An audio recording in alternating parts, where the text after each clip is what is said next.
Welcome to బేరీ news. ముందుగా headlines. Police కస్టడీలోకి Vallabhaneni Vamsi. SC ST court ఉత్తర్వులు, బెడ్ ఏర్పాటు చేయాలని ఆదేశం.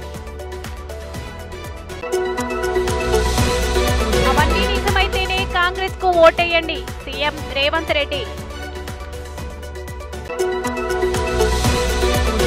తెలంగాణలో మోగిన ఎన్నికల నగారా. మార్చి 3న నోటిఫికేషన్, 20న పోలింగ్. ఖమ్మం జిల్లా సింగరేణి మండలంలో మహాశివరాత్రి సందర్భంగా గేట్ కారేపల్లిలోని ఉమా సమేత రామలింగేశ్వర స్వామి దేవాలయం, పోలంపల్లి గ్రామ పరిధిలోని కోటి లింగాల జాతరకు ముస్తాబు అవుతున్న శివక్షేత్రాలు. ఈ సందర్భంగా జాతరకు వస్తున్నటువంటి భక్తులకు ఎటువంటి ఇబ్బందులు కలగకుండా కారేపల్లి ఎస్ఐ రాజారాం మాట్లాడుతూ, కోటి లింగాల జాతరకు వస్తున్న భక్తులకు ఎటువంటి ఇబ్బందులు కలగకుండా పోలీసుల ఆధ్వర్యంలో పూర్తి బందోబస్తు ఏర్పాటు చేసి ఎలాంటి అవాంఛనీయ సంఘటనలు జరగకుండా ముందస్తుగా ఏర్పాట్లు చేసినట్లు ఆయన తెలిపారు.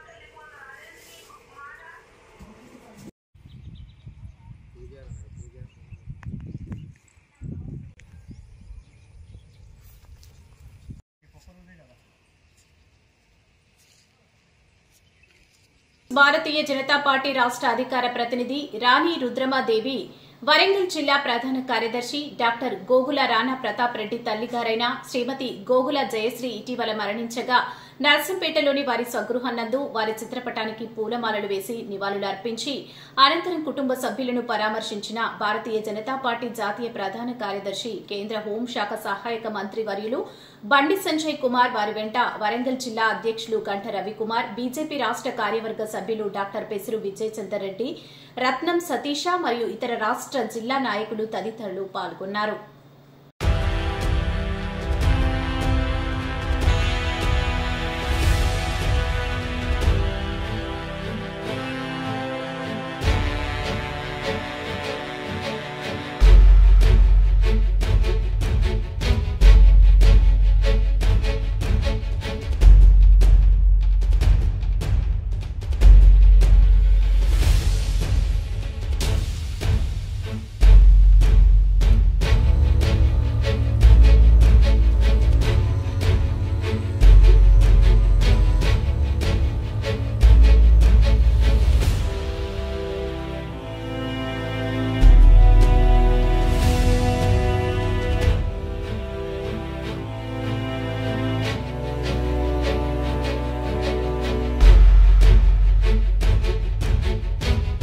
విజయవాడ గ్రూప్ 2 పరీక్షల విషయంలో లక్షలాది మంది నిరుద్యోగులను గందరగోళపరిచారు. జూపూడి పరీక్ష ఉందని లేదని కన్ఫ్యూజ్ చేస్తూ నిరుద్యోగులు, ఉద్యోగులు, ప్రజలు, మహిళలు ఇలా అందరితో ఆటాడుకుంది ఈ ప్రభుత్వం. చంద్రబాబు ముఖ్యమంత్రిగా వైఫల్యం చెందారు. ఏపీపీఎస్సీ గురించి విద్యాశాఖ మంత్రి ఎందుకు ట్వీట్ చేశాడు?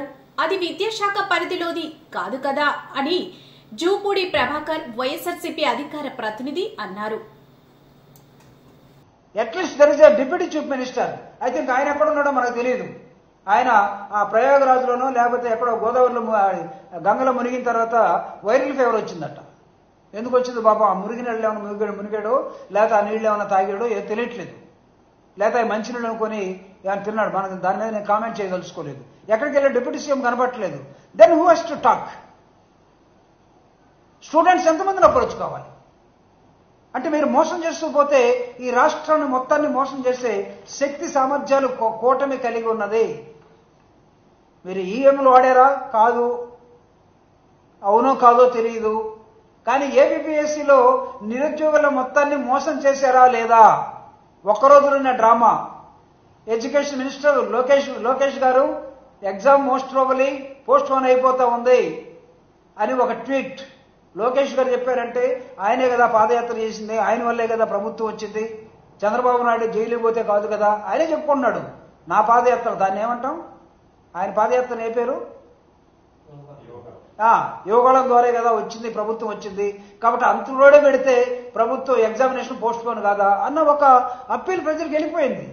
నో దాని తర్వాత ముఖ్యమంత్రి గారు మళ్ళా ఎవరికో ఫోన్లో మాట్లాడుతాం, ఆ ఫోన్ లీక్ అయిపోయింది, ఆవిడ నా మాట వినట్లేదు. ఎన్టీఆర్ జిల్లా నందిగామ సిపిఆర్ ద్వారా డ్రైవర్ ను కాపాడిన కానిస్టేబుల్ సంతోష్. నందిగామ విధి నిర్వహణలో భాగంగా అశోక్ నగర్ లో వెళ్తున్న సమయంలో రోడ్డుపై అకస్మారక స్థితిలో ఉన్న వ్యక్తిని చూసి చలించిపోయిన కానిస్టేబుల్ సంతోష్ వెంటనే సదరు స్పృహ కోల్పోయిన వ్యక్తికి సిపిఆర్ చేసి ఆ వ్యక్తిని బ్రతికించిన కానిస్టేబుల్ సంతోష్ ను పలువురు అభినందిస్తున్నారు. వెంటనే తమ కుటుంబ సభ్యులకు వివరాలు అందజేసి ప్రాణహాని నుండి కోలుకున్న వ్యక్తిని హాస్పిటల్ కి తరలించారు.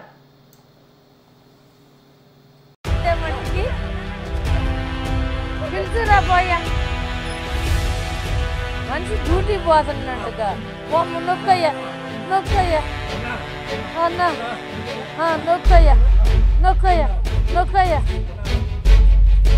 చెయ్యి చెయ్యి మంచినీళ్ళు అంటుండే చూడమ్మా అందులో కొంచెం చూడయ్యా వాము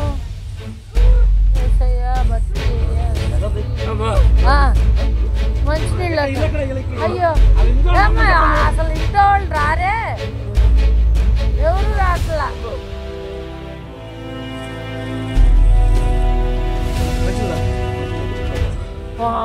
నొక్కు నొక్కయ్యా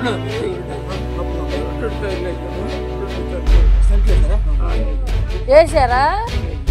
అది రెండోసారి వచ్చింది అయితే. అయ్యయ్యో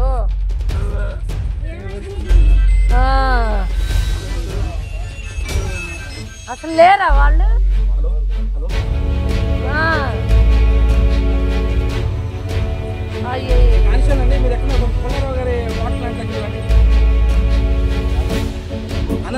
ఆల్రెడీ కొన్నారా పొలారో వాటర్ ప్లాంట్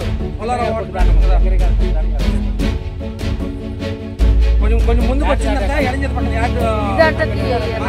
కంకిపాడు కృష్ణా జిల్లా Gannavaram sub division Kankipadu circle Kankipadu police station హైవేపై వెళ్లే వారిని బెదిరించి డబ్బులు దొంగిలించే నేరస్తులను పట్టుకున్న కృష్ణా జిల్లా కంకిపాడు పోలీసులు నిందితుల వద్ద నుంచి 10,000 రూపాయల నగదు మరియు సుమారు 6,50,000 విలువైన 5 మోటార్ సైకిళ్లను స్వాధీనం చేసుకున్నారు. ఇక వివరాల్లోకి వెళ్తే ఈ నెల 18వ తారీఖున పొద్దుటూరు గ్రామానికి చెందిన వ్యక్తి కంకిపాడు నుండి పొద్దుటూరు తెల్లవారుజామున 3 గంటల ప్రాంతంలో బండిపై వెళ్తుండగా శరత్ చంద్ర ఐఏఎస్ అకాడమీ వద్దకు వచ్చేసరికి వెనుక నుంచి 5 వ్యక్తులు 2 బైక్లపై వచ్చి ఇతన్ని ఆపి బెదిరించి ఇతని వద్ద ఉన్నటువంటి 10,000 రూపాయల నగదును దొంగిలించారని ఫిర్యాదు ఇచ్చారు. ఈ ఫిర్యాదుపై కంకిపాడు పోలీస్ స్టేషన్లో కేసు నమోదు చేయడమైంది. ఇటువంటి కేసు మళ్లీ జరగకుండా ఉండటానికి Kankipadu SI Sandeep police station సిబ్బందితో కలిసి ఒక టీమ్గా ఏర్పడి టెక్నికల్ అండ్ నాన్ టెక్నికల్ అంశాలను ఆధారంగా చేసుకోవడం జరిగింది. మన విజయవాడకు చెందిన కృష్ణలంక అతను, లబ్బిపేట అతను, తర్వాత చిట్నగర్ అతను, మొత్తం ఇంకొక మైనర్ బాల్, మొత్తం 4 ఈ బళ్ళ మీద వచ్చారు. 2 బైకుల మీద వచ్చి ఆ 2 బైకుల మీద ఆయన వెంబడించి ఆపారు. ఆపిన తర్వాత ఆయన దగ్గర ఏమన్నా డబ్బులు ఉన్నాయని చెప్పి అడిగి బలవంతంగా ఆయన దగ్గర ఉన్న ఒక 10,000 రూపాయలు క్యాష్ లాక్కున్నారు. అంటే వీళ్ళు ఎందుకు వచ్చారంటే వీళ్ళు ఈ చిన్న జలసాలకు అలవాటు పడి ఏదన్నా హైవే మీద అయితే ఎక్కువ డబ్బులు దొరుకుద్దని ఒక ఆశ వీళ్ళకి. ఆ విధంగా ఆ క్రమంలో వాళ్ళు హైవే మీద వస్తూ ఉంటే ఈ బండి వెళ్తాం, ఈయన దగ్గర డబ్బులు దొరకటం, ఆ 10,000 లాక్కున్నారు. ఆ లాక్కున్న తర్వాత మళ్ళీ వాళ్ళు వాడే బైకులు కూడా చాలా స్పీడ్గా వెళ్ళే బైకులు అయ్యి, కేటీఎం బైక్ అని, ఆ పల్సర్లో కూడా